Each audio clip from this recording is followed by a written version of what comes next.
Greetings in the name of the Lord Jesus Christ to all my beloved brethren. Let's thank the Lord Almighty for giving another wonderful and blessed morning. आज के ध्यान के लिए मैं Bible से एक वचन पढ़ना चाहूँगी जो गलातियों की पुस्तक 6वां अध्याय 9वां वचन में है। गलेशियंस चैप्टर 6 वर्स 9 इस प्रकार लिखा है, हम भले काम करने में साहस न छोड़े, क्योंकि यदि हम ठीले न हो तो ठीक समय पर कटनी काटेंगे। इस पवित्र वचन को मैं 2 भागों में विभाजन करना चाहती हूँ।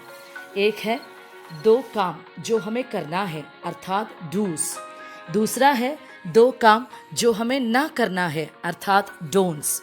पहले डूस की ओर आती हूँ। भला क्या एक पहला डूस है, फर्स्ट वन डू गुड, भला काम करना, और second reap in due season, ठीक समय पर कटनी काटना। पहला भला काम करना माने क्या है? प्रभु के हर एक वचन का पालन करना ही भला काम करना है। यीशु मसीह के दोबारा आने में देरी हुई तो फॉर एग्जाम्पल अगर आपको क्वायर में खड़ा किया है, नए नए गीत सीख सकते हैं, नई भाषाओं में गीत गा सकते हैं। अगर आपको अनुवाद करने के लिए अर्थात ट्रांसलेशन करने के लिए खड़ा किया है तो आप उस भाषा में बाइबल पढ़कर अपने आप को सुधार सकते हैं।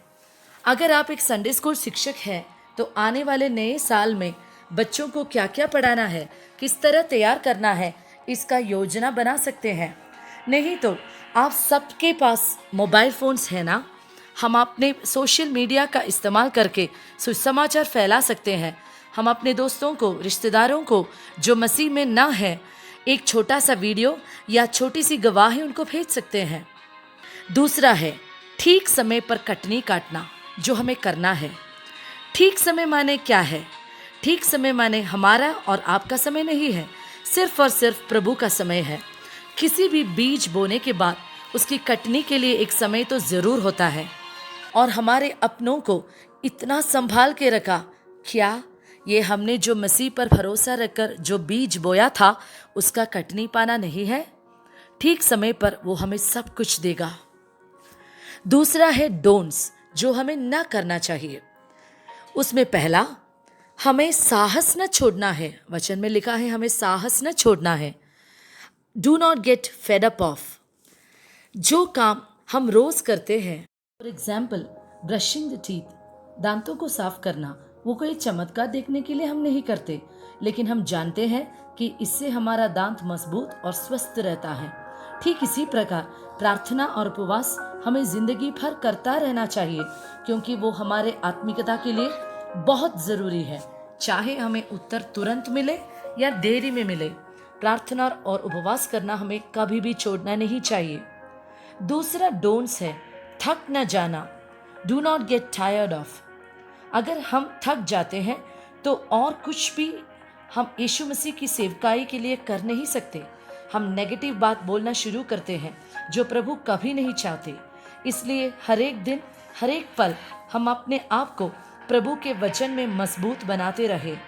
प्रभु इस वचन के द्वारा आप सबका आशीर्वाद करें। हम सब आंखें बंद करके एक पल के लिए प्रार्थना करें। प्यारे पिता परमेश्वर यीशु मसीह, जो वचन आपने हमें सुनाए हैं इस सुबह, उसके लिए हम आपका धन्यवाद करते हैं। जो भी प्यारे भाई बहन लोग इस वचन को सुनते हैं, इसका ध्यान करते हैं, उन सब के दिलों से, उन सब के परिवारों से प्रभु पवित्र आत्मा आप बात कीजिए। वचन में हमें दिन ब दिन ताकतवर बना दीजिए, दिन ब दिन मजबूत बना दीजिए। जो भी ये सुनते हैं उन पर इस नई सुबह में एक नई आशा आ जाए, एक नई ताकत आ जाए। यीशु मसीह सबके दिलों को छुए। यीशु मसीह के नाम से हम प्रार्थना करते हैं, आमीन।